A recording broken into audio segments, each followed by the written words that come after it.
welcome to Tech Ascent, the podcast where we dive into the trends, strategies, and success stories that are reshaping the tech landscape as we know it today. I'm your host, Oliver Klingane. I'm also the founder of Ascension, the premier business development partner within tech. Today, we've got a very exciting guest joining us. We're joined by a Forbes 30 under 30 member, a retired pro athlete, and the founder and CEO of Lucid. We're joined by Indy Sanders. Indy, welcome to the show. Thanks, Oliver. Nice to be here. Excited for the chat. Yeah, appreciate you coming on. Would you mind telling us a little bit about yourself and what you do with Lucid? Yeah, for sure. So as you said, retired pro athlete. I left school at 13 and played on the pro tennis tour for 7 years. Had a back injury, took me down a different path in banking, B2B SaaS, and then my spinal injury actually was the catalyst for what we're doing with Lucid. So with Lucid, we are, as a headline, we are reimagining how humans connect to content, and we're using emotive AI as the unlock there. We think that media, particularly video, can do more for our lives on a wellness front and just be incorporated differently as tech has evolved. Super interesting stuff. And you mentioned there your back injury is kind of what fueled going towards Lucid. That's something we see a lot as entrepreneurs to get into the space. They have a minor setback that leads to a major comeback. Would you mind telling us a little bit more about that story? Yeah, for sure. So I quit tennis because of a spinal injury, but managed to survive without much impact for a few years while I was doing the early stages of my career. And then 2020, when the pandemic hit, I had a worse time than everyone else because I suddenly lost the ability to walk and had to have major surgery, was in hospital for 8 days, was supposed to walk out of the hospital after 3 hours of the surgery, and that didn't happen. And then 8 days later, I still couldn't walk. So had a long time kind of in recovery, which was unexpected. And going from being a pro athlete, very physical, to basically being stuck on a bed is a horrible situation. So I tried to use media as an escape, as anyone would. And, watching things on streaming platforms or going through social media or reading things. And what I found was just something that I'd already seen happening when I was working in M&A at an investment bank doing deal sourcing across media and entertainment. I'd already seen basically the ecosystem shifting away from what the people want and shifting into what are the board's profit objectives and what's going to unlock that. And when I was in this experience of trying to get that kind of emotive unlock lying in pain, it just wasn't happening. It wasn't serving me. So that was the catalyst of, thinking behind Lucid. I didn't build straight away. Quit my job 3 years later. But I was watching the market and then started seeing particularly Gen Z hunting for alternatives because they weren't feeling reflected or engaged with the current ecosystem. So, yeah. No, it's super interesting. And you touched there is you saw a gap, you tried to fill it. What was that journey like? How was it getting off the ground? How was it like to build a company that took off so quickly? Yeah, well, we've pivoted quite a lot and learned a lot. I think one thing I like to reflect on is an experience I had when I was in banking, which was when you're scouting for acquisition targets, you look for post-Series A prime companies, but you don't want the ones that are on a path to IPO. They're too expensive. They don't want to be acquired. So what I saw was 3 buckets: the IPO path, the Series A acquisition targets, and then anything before that that's just died. I call it the pre-Series A death.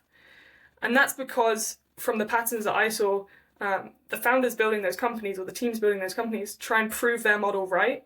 And they may get lucky, get some good revenue growth, raise a round based on that. But really, they haven't been tested enough to get their roots into the market and find their real edge.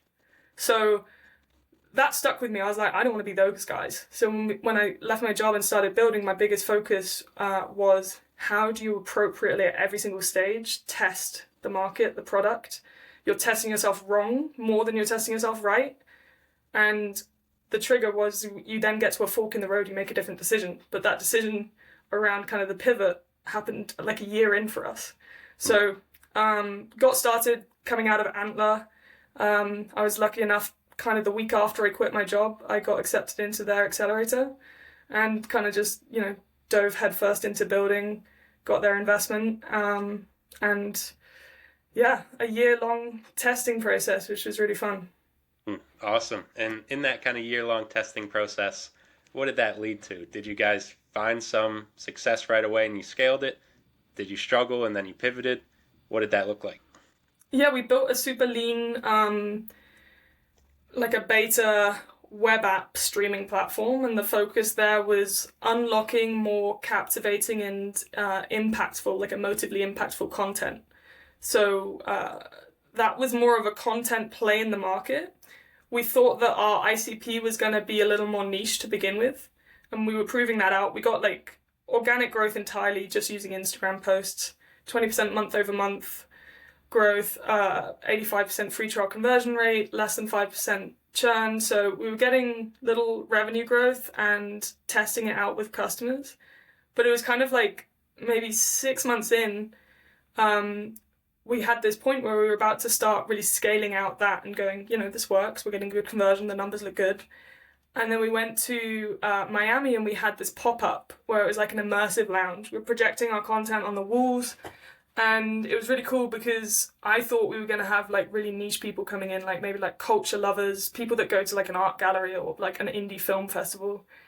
And then our most popular group, our demographic, was Miami bros. And I was just like, okay. So I got a bit scared when they started walking in, and they would walk in and be like, what is this? Like, and then within like 5 seconds, they would nudge each other and be like, bro, like, this is actually like, this is sick. So I started realizing like how a lot of things that have now fueled our pivot, and that, we're a little far off from when that moment was, but we learned that it doesn't matter the category of content or what it says or who the director is. The only thing that matters in that moment for those guys was that it was sparking their interest and it was bringing or enhancing that moment for them. So that's when we started going down like, okay, they're not going to sit on a streaming platform and start typing like a category or a certain bit of content. They want to have a feeling and have something curated to that feeling, to elevate their life, to make them feel calm, to get them lively for a party. And AI was the obvious unlock. So that was a really big trigger for us. And yeah, we moved into a different path, which has been the one we've stayed on. It's an amazing story. And with that AI, Lucid isn't the only company that's kind of had that influx, that pivot of let's go this AI route. Plenty of companies have seen that. What does that look like from a competitive standpoint in terms of the landscape? So in the media landscape, I like to say that the majority of kind of applied AI or algorithms today they care mostly about who you have been for the last 6 weeks. They care about the past. And what we're building is a model that cares about you in real time, and a model that cares more about the emotive side of you and the emotive unlock content can have for you than you watched 15 how to build on Framer videos, so I'm going to serve you that again, or you just plowed into Love Island and now I'm going to give you season 15 of Love Island even though you don't actually want to watch it. So I think it's just about switching the control from that kind of like mass media, every human's the same, categories are consistent model into like true hyper-personalization that cares about your emotional state. So I haven't seen too many people doing that in our vertical. And for us, it's about like using our in-market products, like our mindful streaming app on the consumer side and our B2B product, where we put kind of intelligent streaming into hospitality, like hotels, social spaces, wellness clubs. It's about using those to really train our human intelligence and our content intelligence. And then in the future down the line, that can be like rolled out as a SaaS product as well. So that's our edge. It's kind of the hybrid model that seems to be working really well. And no doubt what Lucid is offering is super unique. It's not something I've seen across the industry. It's just your guys' take and approach is super, super different than what we've seen. Yeah, I need that. We haven't even released half of the stuff we've been working on. So there's some fun stuff that's going to come out around like how do you. I'm obsessed with shifting the triggers for what like consumption. At the moment, the trigger is kind of I want to watch something. I'll sit down and then I'll work out what to watch. Or like I've had this in my mind for 3 months and it's been released. I want this trigger to be less. The onus should be less on the human, and it should be actually more using AI to think about what you might need in that moment and to serve it to you before you know you want it. And one thing we're building right now is integrations to like wearables. So imagine you have a hard day at work. One of those smart rings gives a little notification to our AI. We have a good understanding of who you are as a human, and we just send you a notification saying, looks like you've got a break at 8 p.m. before your dinner or drinks later. Why don't you just take half an hour? Here's something to throw on your screen. Have a mindful moment or something like that. So, yeah, we're kind of shifting the gears in that regard. And with a very forward-thinking company like Lucid, and you being a very forward-thinking founder CEO, what sort of mindset is needed to stay on top of your game and kind of constantly stay ahead of the market? Resilience is probably a very stereotypical thing to say, but I think it is true, particularly like I am a, queer, non-binary, non-male founder. So there's a lot of hurdles that the ecosystem has for anyone that's not fitting in that stereotype in terms of challenges getting funding, challenges therefore like pushing resource out because you have these different budgets that you're dealing with.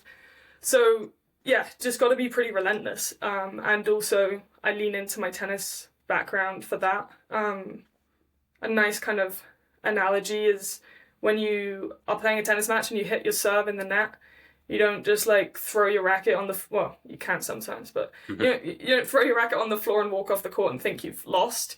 Your brain is trained to go, that serve was shit. What did I do wrong? What do I know I can do better? Okay, let's go to the next point. I'm going to win the next one. And I think bringing that into startup life is like a saving factor because I don't see issues as issues. Honestly, I've felt the most like surge of energy in my startup career to date when the worst things have happened. I love it when something goes wrong because then I'm like, great, off we go, next. So I guess like that's probably the secret sauce, and I've built a team around me that kind of embody those emotions or mindsets as well. No, that's awesome. And that was kind of the next way I wanted to go, is ask you about your past as being a tennis player. You touched there, you built a team around you. It's obviously super important in sports. Coming from a tennis background, you're on the court one at a time, but obviously there's a lot of preparation with a team that goes into that. Yeah. How do you go about building such a strong culture with Lucid? Yeah, I think I'm very like empathetic with my leadership, which is I think an edge. And what I mean by that is like when I was, maybe I do a different example. Before I dive in, when I was working in B2B SaaS, I like went in as first SDR for this SaaS company rolling out of a consulting firm. Over 3 years, ended up leading and building a global strategic growth function. And I was working directly under the MD and the CEO. So what I learned in that job was if you think about your boss's next move before they've thought about it and you action it before they've actioned it, you will climb the ladder so fast. So I learned that, and I've kind of flipped that on its head in my role as a founder, which is when I see a problem in the business, I usually try and think about like, let's say it's a personal problem with one of my team. I'll think about like what is going on in their life, like what may be stressing them. I'll try and, before I like dive in on feedback or anything like that, I go, what's the driver for this feeling, or what's the driver for this behavior? Like, how can we think about that in the context so that we can get the best out of you? Because ultimately, as a boss, that's all you want. And as a teammate, you want your boss to care about you. And that mutual empathy, I think, unlocks the best culture and prevents like negative feelings in a high stress environment, which can come quite quickly. Amazing. And you shared there that a lot of that was learned through your experiences in B2B SaaS. tying it all together, your sports, your work experience, your experience as a founder, what's some of the biggest lessons you've learned, whether that be on the mindset side or just the tactical side as well? Barriers don't exist. Probably the best one. I didn't go to school. I trained 8-9 hours a day for 7 years of my life, traveling around the world, living on my own since I was 14. So I didn't really understand what normal was. And most of the time I've learned since then in all my jobs that the things that stop people are the trends that they assume are going to be applied. So if you see a barrier, it's normally like, well, this usually happens when someone hits this barrier. And if you therefore decide you're not going to see it that way, then there's no barrier. So it's just a mental thing of like really digesting a problem or a circumstance and then knowing that there's a solution, because there is literally always a solution. I like to say like your odds of winning a marathon are not determined by how many people are on the starting line. It's determined as the race goes on. So there's a lot you can do like on the race to determine a better outcome. Yeah, and 100%. And that's something we see a lot is people just have a limiting mindset, whether that be belief in themselves, belief in a project, belief in something they want to start. And they got to get rid of that. If somebody's fighting that mental battle, I loved your marathon quote there. Yeah. What piece of advice would you give?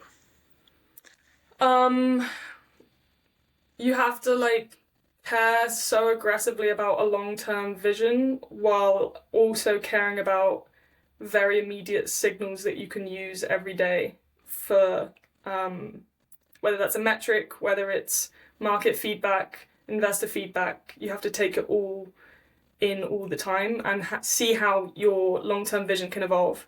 And the pairing of both of those instead of the focus on just one or the other can like unlock a lot. For sure. Have that long-term vision and then reverse engineer it for those kind of daily inputs, daily outcomes you need to get there. Yeah. Awesome. 100% agree. And Indy, we can start to wrap it up here. Moving forward, what's the vision for Lucid? What do you want to see happen? What's the goal? Yeah, I want to really build an edge with how we do those two things of human intelligence and content intelligence. And I think our current in-market apps are just the start. We can do a whole lot in the ecosystem to drive change and be more human-centered. And the world is our oyster if we just keep on this path. So we're currently just finishing off a raise, and then we'll just accelerate into the rest of the year. Fantastic. And from what we've learned in these past 20 minutes, you've got the mindset to make it happen. Love it. Appreciate it. Thank you for coming on, Indy. We really appreciate you coming on, sharing some advice all about your stories, your story individually, and kind of what you guys are trying to do with Lucid. Thank you a ton. Thank you so much, Oliver. I appreciate it. Looking forward to hearing the rest of the folks you've got lined up as well. Awesome. And anybody looking for Indy or Lucid, we'll tag her down in the description and make sure we get the word out. Thanks so much. Thanks.